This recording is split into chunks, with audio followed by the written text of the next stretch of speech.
Okay, so I want to do a video, a couple of videos actually. Probably going to have a few we're going to record here in the next few days, but post them somehow. This one's probably going to be a 2 or a 3-parter because of how it's covering the subject. The first one I'm going to try to do a little short one. Kind of a tips of what to do and what not to do. Might be a little bit of a rant, but it's also going to be a good tip batch if you're hearing what I'm saying probably. How to really get efficient, whether it be time or financially efficient work done, quality work done, in a timely manner. That's what this first one kind of covers. What to do and what not to do. And I think I'll cover the what not to do first, and then cover the how to, what to do, what's going to make it the best for you, and how the best jobs that I've seen go out of shops come and go. What really makes them the best for the customer and the best for the techs and the best for the job itself. So for starters, what not to do. If you want to work on your coach, if you want to supervise the work your coach is being done, do the work yourself. Don't bring it to a shop. When you bring it to a shop, first of all, because of safety type regulations, you should not be in the shop. You need to be out of the shop. Let the tech do their job. Whether this is a flat rate shop or a straight time shop, an hourly shop, leave the tech alone. Let the tech do their job. If you're in a hourly shop, yes, you're paying for that time, but they may not have it set where you're really paying for the time you're taking of the techs. So leave the tech alone. Let them do their job. A lot of techs work solo by themselves. They're used to working that way, and they are going to work on a path of, here's my mindset, here's where I'm going with this. And they work good that way. They're used to working that way. That's the way the shop's set up. They also have a crew of people that they're used to working with, so if they need a hand, they'll use one of those people they work with every day. The people that know what they're doing or what they're asking about. So leave the techs alone, leave the shop alone, stay out of the shop, let them do their job. Don't hover either. Just go eat lunch if you've got to wait for your coach. If you can drop your coach off and leave it for a week, excellent. If you have to be on site, go away. Putting it bluntly and just kind of cranky about it. As a tech, it's one of the most annoying things is for the customer to be hovering, customer to be asking questions before the job is done. Most techs are proud of their work, and at the end of the job, be glad to walk you through what they did or how they did it and talk with you for an hour. That's kind of the nature of the business a little bit, unless they need to get back to work. But when the job is being done, leave them alone. Let them do their thing. There's techniques and mindsets and concentrations that need to be there for your job to be done efficiently and properly.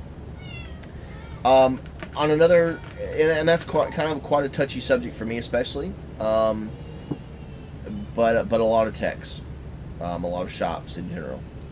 On another note of that, in the same way it's kind of a touchy subject, is quality and condition of coach, I guess.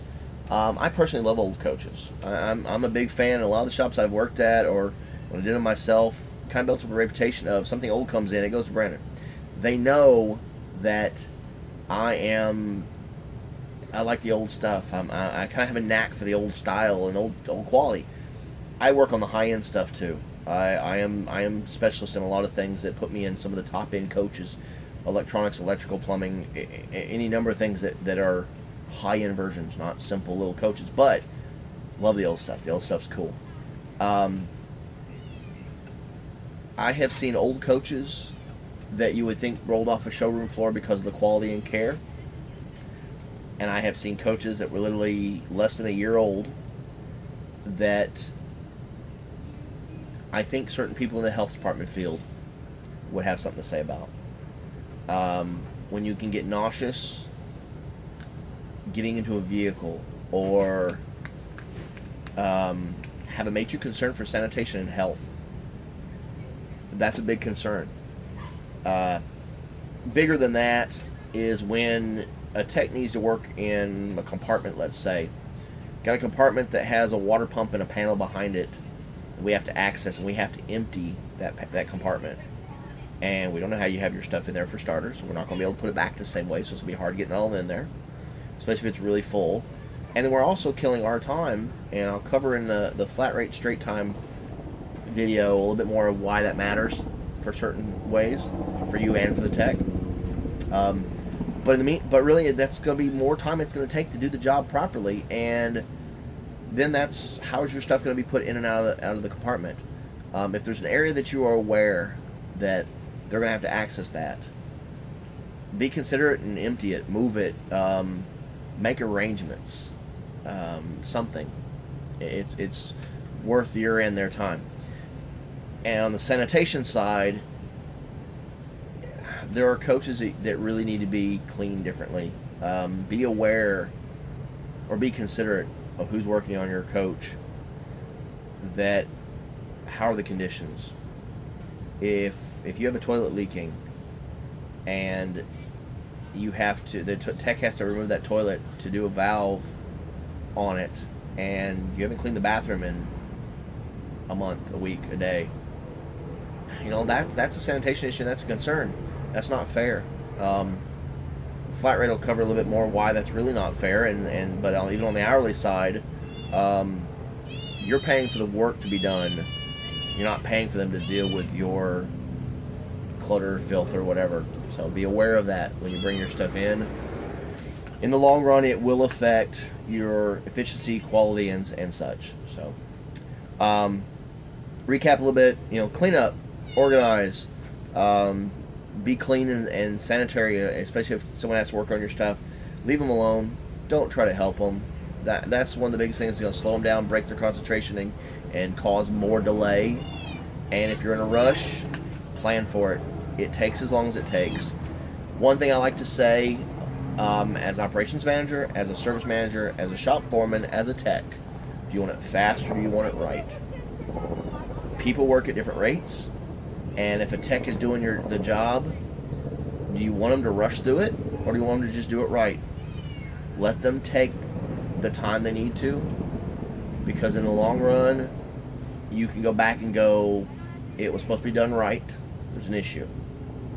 But if you rush them through it, then in most tech's opinion, that falls on you. Leave them alone. So I think that's probably all we'll cover of this one. One thing I will go ahead and touch on for this video is why take it to a shop.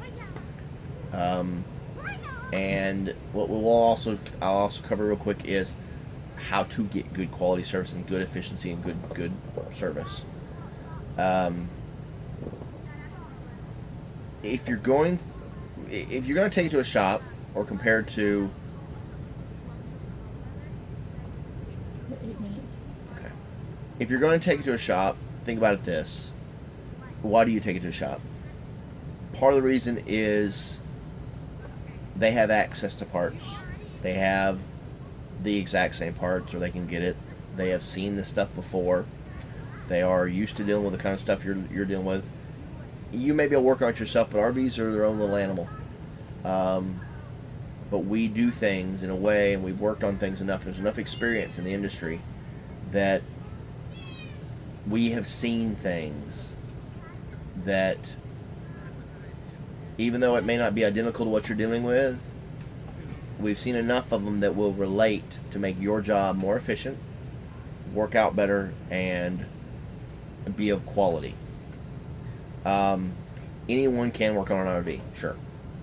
And as a tech industry person, you go right ahead.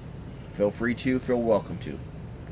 Learn from your mistakes, do the job, and have fun at it.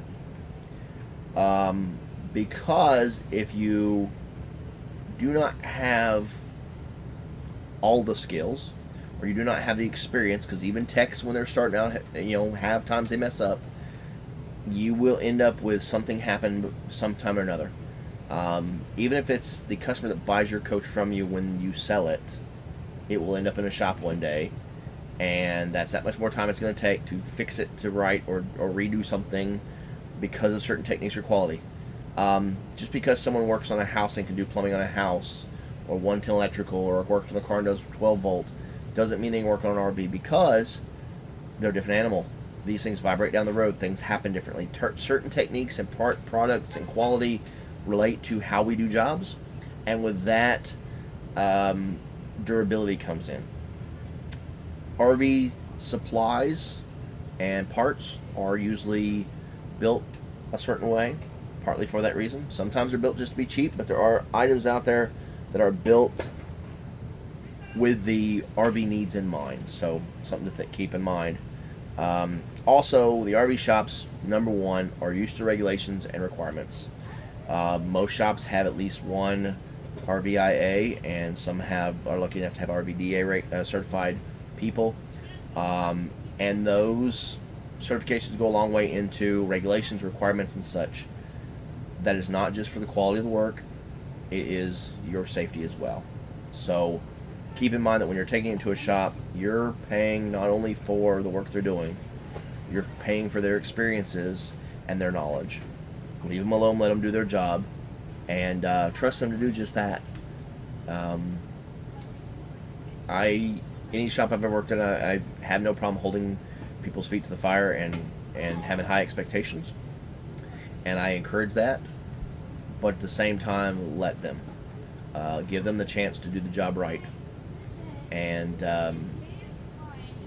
trust the work they're going to do.